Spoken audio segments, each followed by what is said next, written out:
Cheers, everyone. Welcome back.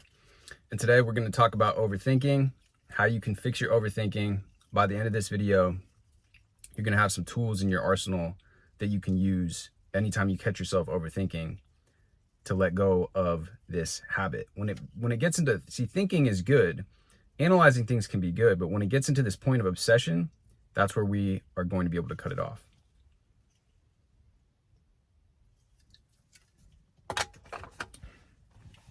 All right. So when we're overthinking and overanalyzing something, whether it's a project that we're working on, getting a certain outcome with something that we're doing, or even the process that we're using in order to get what we want. Let's say that we're overanalyzing whether we're visualizing right, or whether we are affirming right, or whether we're doing some sort of technique the correct way. You catch yourself. And one way that you can do this too, this is a meta affirmation right here, is to affirm that you can catch yourself, that you can become aware of the thoughts you're having, and that it's easy for you to do that. It's easy for me to catch myself going into overthinking, going into overanalyzing. You know, it's easy. I'm always aware of my thoughts. I'm always aware when I begin to start overthinking and beating a dead horse. And when you become aware of the fact, when you're judging yourself, beating yourself up and seizing up and tensing up, having all that inner tension, you can even allow yourself to do that. I know this is very counterintuitive advice, but it's like I give myself permission to panic. I give myself permission to freak out. I give myself permission to be sad, angry, fearful, anxious. And it's okay. It's okay that I'm obsessing. It's okay that I'm overthinking right now. And very ironically, this is something also that Chris Voss talks about this in his book about negotiation. And it's interesting, but as human beings, once we label something, so once we say, I'm experiencing anger right now, and even using language itself to say, in other languages, in English, we say, I am angry, which identifies us with that emotion as if that is us. But the anger of emotion is something that exists outside of really, it's something that's like an archetypal thing. I've talked about archetypes many times, but anger, the state of anger, can slip in and out. We can slip in and out of these states just like Neville Goddard talks about. So we don't need to identify with anger. In other languages, people say, I have anger, which is actually more accurate. An accurate way of describing what's going on is that anger has almost come in through the back door and is taken you over. In this state of anger, a lot of people will do things that they wouldn't normally do. But regardless, you can say, I'm having obsessive thoughts right now. Right now, I'm experiencing anxiousness. Right now, I'm in a state of anxiety. Simply by just stating that fact, you will find oftentimes that the emotion, you don't identify with it so hard, and it's not taking you over so much. It's more like now you're acknowledging it, and it dissipates the emotion just by doing that, just by labeling it.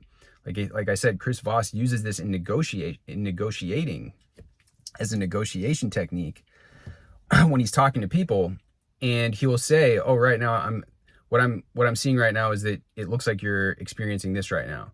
And the person will be like, yeah. And automatically the person will begin to slide down that emotional scale from being in such a heightened, volatile state into a more relaxed state.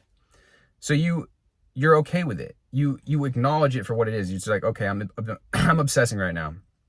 Now you can take this a step further and say, the reason I'm obsessing about this is because my mind is searching for an answer.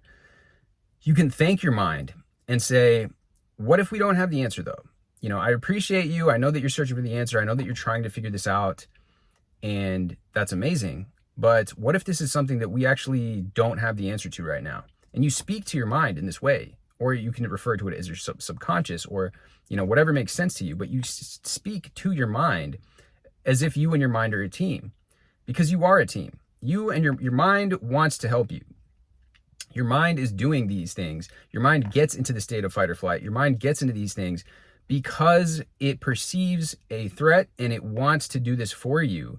It's just that sometimes the mind can be misguided. The monkey mind, the chatter of the mind it may not always be working in a way that serves you, even though that's what its goal is. So you say, okay, wouldn't it be awesome if we can take our focus off of this right now and allow the answer to come to us? Tell your mind, what if you don't have the answer? What if the only reason we keep thinking about this on and on and on is because we actually don't know right now? It's okay that we don't know. We're going to ask the universe for the answer. We're going to ask the universe to give us an answer. You can use infinite intelligence. You can say, I'm going to ask source. I'm going to ask my superconscious mind. And you're going to allow, you can even say, my guardian angel, whatever resonates for you. You can even put this as a job for whatever God, whatever deity you believe in, to ask for them to go and solve this problem for you. But you can say, there is an answer. We don't have it right now. And it's totally fine that we don't have it. It's totally fine that you don't have it, mind. The information's out there. The universe is going to bring it back to us. So you can, and it's like you're giving this to a higher power. And then from there, you're off the hook. You and your mind doesn't have to struggle so hard to come up with this answer. Of course, all of us are going to experience this in our own unique way. There's also, I would encourage, if there's certain things that are really, really bothering you, there's a method where you can write out a list of all of the problems that are bothering you, and a list, underneath the list, write higher power or God or source or angel or whatever it is, and then infinite intelligence. These are things that I'm giving up to you. And just the simple act of writing is actually very powerful, because it puts the energy out there, and then it's like a brain dump where your mind doesn't have to deal with it anymore, because it's like, okay, now I know all these things are written here. We're good to go. It satisfies the logical mind, because sometimes if you don't write things out, your mind keeps dwelling and keeps ruminating and rumbling with them around, because it's like fixated. It's like a dog that won't let go, because it's like, we need to solve this, right?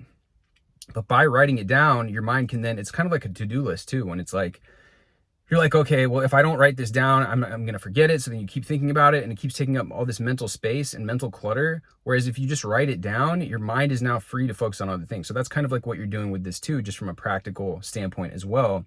You write it down, you say, okay, these are things that I'm going to hand over to my subconscious or my higher power or whatever. And now I don't have to worry about this anymore. And then your mind logically can accept that fact. You can also understand that even though you are obsessing, or even though I'm obsessing about this right now, even though I'm overthinking, even though I'm beating this to death, I can still get what I want later. It doesn't have to mean, you don't have to take it to mean that just because you are obsessing over something, and you've heard all these people say that when you overthink and you obsess about something, then you're too attached and all this stuff.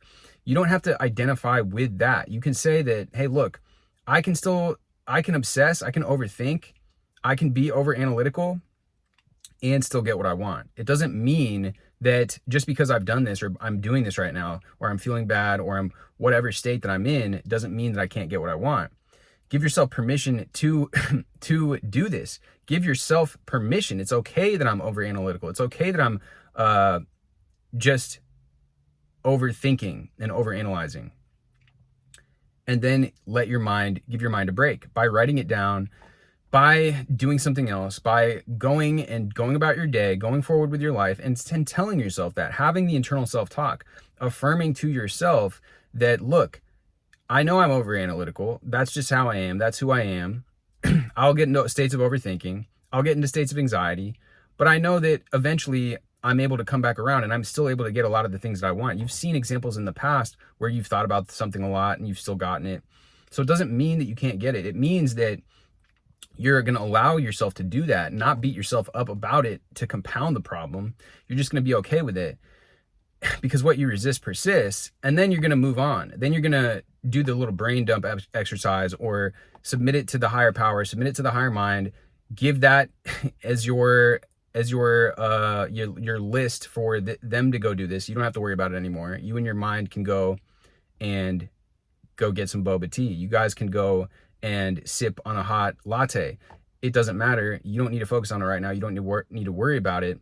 And you can live your life and know that that is still it's still a possibility for you. And that's a lot of what this is like accepting that it's possible for you, not going into the nitty gritty so much that of like, how is it going to happen? Because again, going back to the beginning, you may not know how it's going to happen. You may not have the answer right now. You can submit it. And a lot of people have done this. People have, there's many success stories as well as of inventors or scientists or people that have kind of engaged with this before they go to sleep as well. And then they wake up the next morning with the answer. So that can happen for you as well. It's like you take your mind off the problem by living your life, by going about your life. And then the solution, you give space for the solution to come. Because if you're constantly like picking at this thing, it's like picking at a scab or something. It's not gonna be able to heal on its own. It's that same type of thing. So that being said, guys, let me know what you think about this. If you guys have experienced kind of just anything like this, where it's like, you know, whether it's making a list, whatever it is that you've done to get out of this state of overthinking. If you guys have experience with allowing yourself to overthink, to experiencing doubts, to experience anxiety, and how that's worked for you. But with that being said, much love as always. Drop this with a like, hit me with a subscribe, and I will see you guys in the next video.